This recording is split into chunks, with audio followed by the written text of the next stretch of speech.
sebelumnya kita pernah belajar tentang perkembangbiakan tumbuhan. Siapa yang masih ingat tentang perkembangbiakan tumbuhan yang kita pelajari sebelumnya?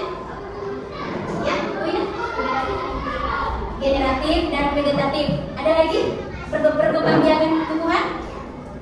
Generatif ada yang berkembang biak dengan kalau vegetatif itu yang tidak alami ya. Ya. Kalau dulu kita mempelajari tentang perkembangbiakan tumbuhan, maka kali ini kita akan mempelajari tentang perkembangbiakan hewan. Nah, kali ini hewan ya yang kita akan pelajari, perkembangbiakan hewan. Yang jelas kita akan mempelajari materi ini ada gunanya untuk kehidupan kita ya. Gunanya di samping menambah ilmu kita, maka kita bisa mengetahui adanya perkembangbiakan itu berfungsi untuk melestarikan pembelajaran ini untuk mengetahui bahwa dengan perkembangbiakan tumbuhan kita bisa melestarikan tumbuhan itu agar supaya tidak punah. Itu tujuannya ya.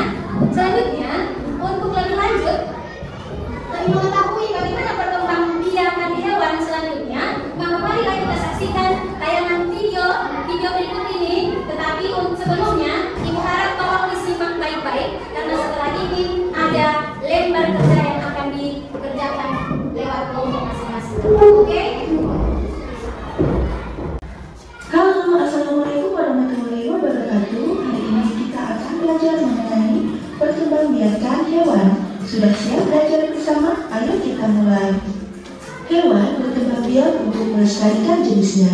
Tahukah kamu cara perkembangbiakan hewan? Betul sekali, sama seperti tumbuhan, hewan juga berkembang biak secara generatif dan vegetatif. Apa itu generatif dan apa itu vegetatif? Generatif artinya perkembangbiakan secara kawin, yaitu melalui proses pembuahan. Sedangkan secara vegetatif yaitu perkembangbiakan secara tidak kawin tanpa melalui proses pembuahan. Untuk hari ini kita hanya akan membahas perkembangbiakan secara generatif. Yang pertama ada bertelur. Setelah itu kita akan membahas mengenai perkembangbiakan generatif dengan melahirkan. Kemudian yang terakhir nanti kita akan membahas mengenai perkembangbiakan generatif bertelur sekaligus melahirkan. Ayo kita pelajari bersama-sama ketiganya. Yuk kita mulai. Yang pertama kita bahas adalah bertelur. Bertelur disebut juga dengan ovipar. Ingat ya, telur bentuknya bulat, jadi bertelur disebut ovipar. Perkembangbiakan ini dimulai ketika hewan betina yang memiliki ovum atau telur bertemu dengan hewan jantan yang memiliki sperma. Kemudian setelah ovum dan sperma bertemu, terbentuklah zigot yang akan berkembang menjadi embrio dan akan membentuk individu baru. Nah, proses berkembangnya embrio ini terjadi di dalam telur lihat. Perhatikan gambar perkembangbiakan ayam berikut ini agar kamu lebih memahami perkembangbiakan secara ovipar. Sudah paham kan? Sekarang kita bahas ciri-ciri hewan yang berkembang biak dengan ovipar. Sebenarnya ciri-ciri hewan yang berkembang biak dengan ovipar ada banyak, tetapi yang paling mudah diingat yaitu tidak memiliki daun telinga. Contoh hewan yang berkembang biak dengan bertelur ada angsa, ayam, penguin, penyu, dan masih banyak lagi. Nah, perkembangbiakan yang kedua yaitu melahirkan. Melahirkan disebut juga dengan vivipar. Sama seperti perkembangbiakan ovipar, perkembangbiakan vivipar dimulai dari ovum yang bertemu dengan sperma. Bedanya, pada perkembangbiakan vivipar, hewan berkembang biak secara internal di dalam rahim induk betina. Embrio akan terus berkembang dan terus tumbuh di dalam tubuh induknya sampai mereka siap untuk dilahirkan. Hewan yang berkembang biak secara vivipar biasanya adalah mamalia. Contohnya adalah paus. Ingat ya, paus tidak bertelur tetapi melahirkan. Hewan yang berkembang biak secara vivipar ciri-cirinya mudah sekali untuk diingat. Yang pertama yaitu memiliki daun telinga yang terlihat dengan jelas. Kemudian hewan ini juga menyusui anak-anaknya. Contoh hewan yang berkembang biak secara vivipar yaitu kambing, kelinci, sapi, kanguru, kuda, dan masih banyak hewan yang lainnya. Bisakah kamu menyebutkan contoh hewan lain yang berkembang biak secara vivipar? Tulis di kolom komentar ya teman-teman.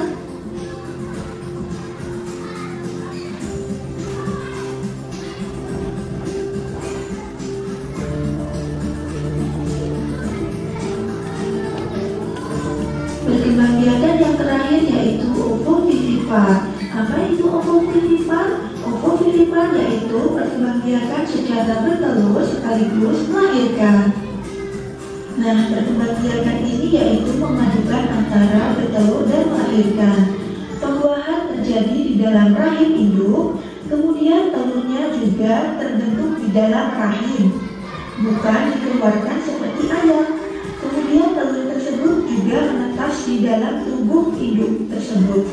Setelah telur menetas di dalam tubuh induknya, maka mereka akan keluar sebagai individu baru. Nah, ular termasuk ke dalam hewan yang berkembang biak secara ovovivipar. Beberapa ular ada yang berkembang biak dengan bertelur, kemudian ada yang berkembang biak dengan melahirkan, dan ada juga yang berkembang biak dengan bertelur sekaligus melahirkan. Contoh yang lain yaitu kadal. Kadal berkembang biak secara ovovivipar.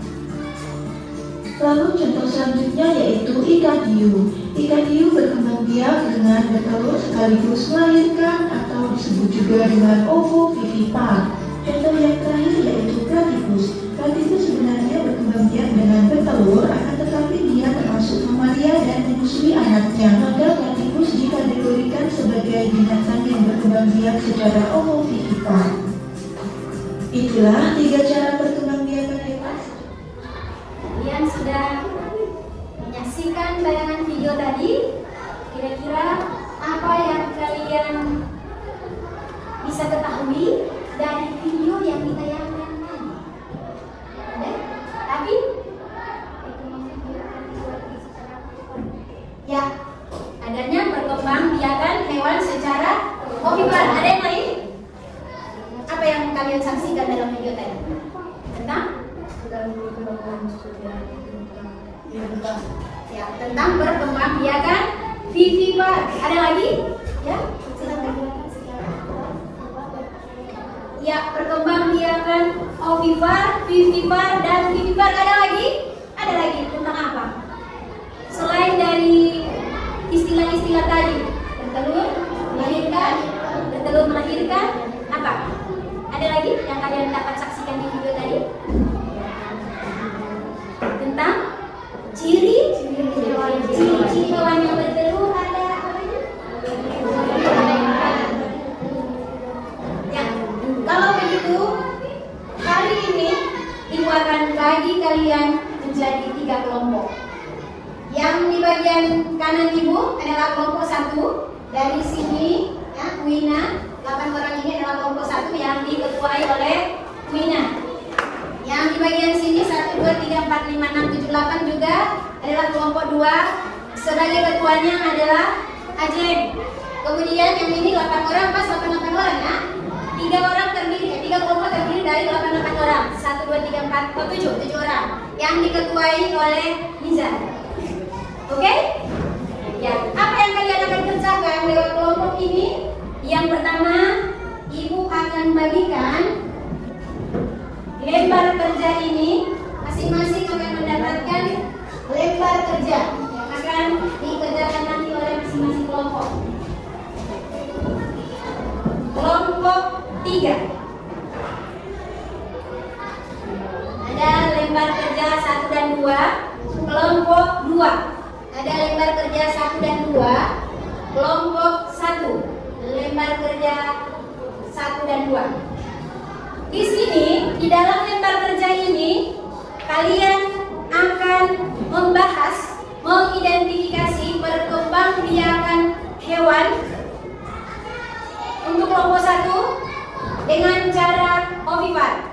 Kelompok 2, perkembangbiakan hewan dengan cara vivipar atau melahirkan. Kelompok 3, perkembangbiakan hewan dengan cara ovovivipar. Apa yang akan kalian lakukan?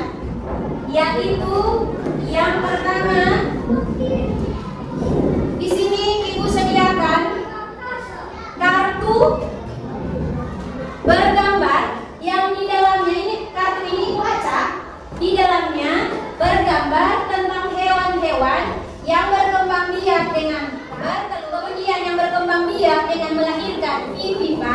Dan perkembangbiakan hewan dengan cara ovovivipar oleh kelompok 3. Di sini semua ada. Tinggal kalian pilih. Silakan maju perwakilan dari tiap-tiap kelompok untuk mengambil gambar di atas meja, memilih gambar mana yang sesuai dengan kelompoknya.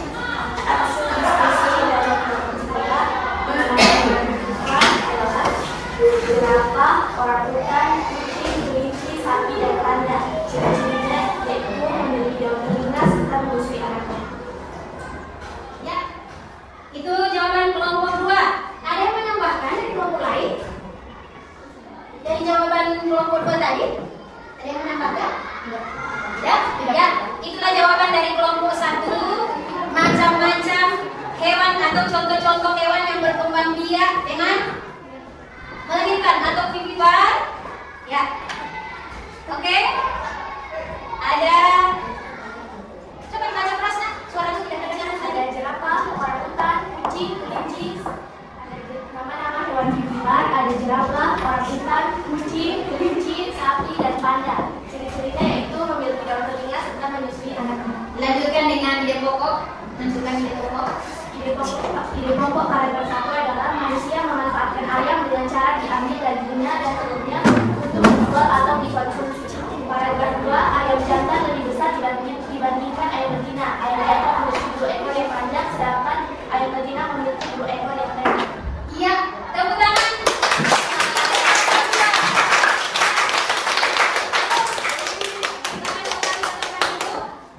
Ayo kelompok 2, 3. Siapa yang dulu? 2 atau 3? Ya, kelompok 1 atau 3? Kelompok 1 sudah selesai. Ayo, silakan kelompok maju ke depan untuk mempresentasikan hasil diskusi dari kelompok masing-masing. Ayo. Mari bawa dengan kerjanya di sini. Ya, disilakan ketua kelas, ketua kelompok untuk mempresentasikan Nama-nama ayam, burung, bebek, kura-kura, dan kera. Ciri-cirinya tidak memiliki daun telinga serta memiliki telurnya. ya. Terus menentukan ide pokok dari bacaan tadi. Paragraf 1. Di Indonesia sebagian besar air berkelimpahan dan tenang. Paragraf 2. Air kandang Tepuk tangan untuk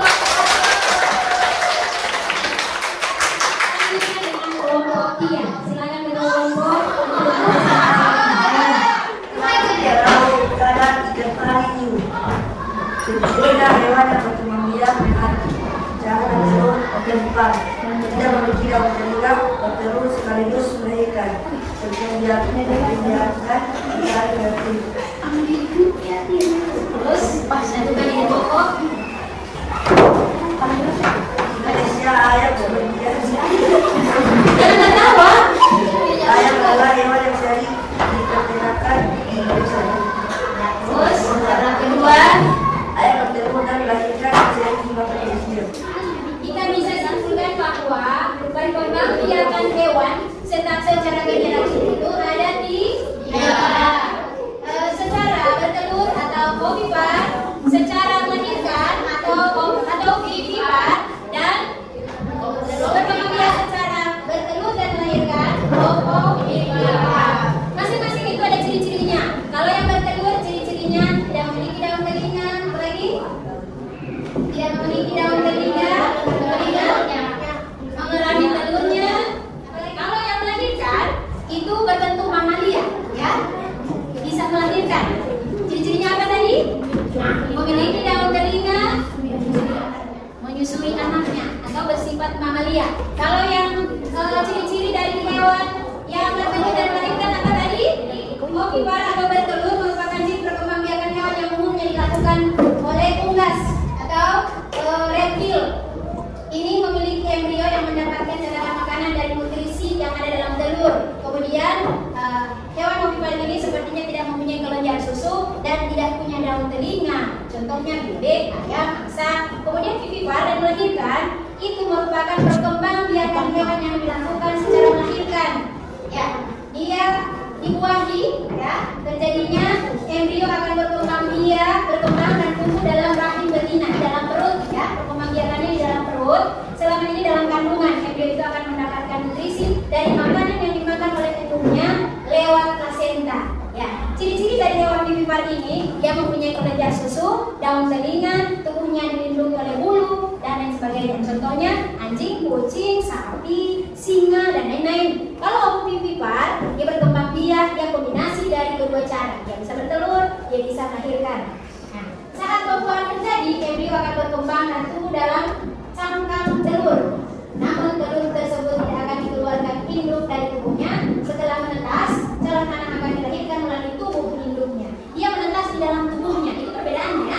Itu telurnya menetas di dalam tubuhnya. Ada cangkangnya, walaupun ada di dalam telur. Kalau yang melahirkan kan tidak, ya, tidak punya cangkang di dalam rahimnya. Calon anak akan dilahirkan melalui tubuh induknya. Dengan hewan yang cara perkembangbiakannya secara ovipar memang tidak terlalu banyak, tetapi ada beberapa contoh ya. Ada beberapa contoh seperti apa tadi? Ada ular, ikan, kuda laut, ikan hiu, kadang dan sebagainya. Ya, itu tadi hasil presentasi kalian. Jadi hari ini kita sudah selesai melaksanakan pembelajaran tentang perkembangbiakan hewan. Nah, jadi siapa yang masih bertanya? Ada yang belum jelas dengan perkembangbiakan hewan ini? Ya? Ada yang belum dipahami? Ya, bagaimana pembelajaran hari ini? Menyenangkan? Betul. Alhamdulillah. Dan kalian bisa memahami kan pembelajaran hari ini dengan baik? Bisa. Dengan harapan sebelum Ibu tutup dengan membaca doa, maka pembelajaran hari ini Ibu bisa harapkan bisa diingat seterusnya, jangan dilupakan ya. Ya, mari kita akhiri pembelajaran pada hari ini dengan berdoa, dengan mengucapkan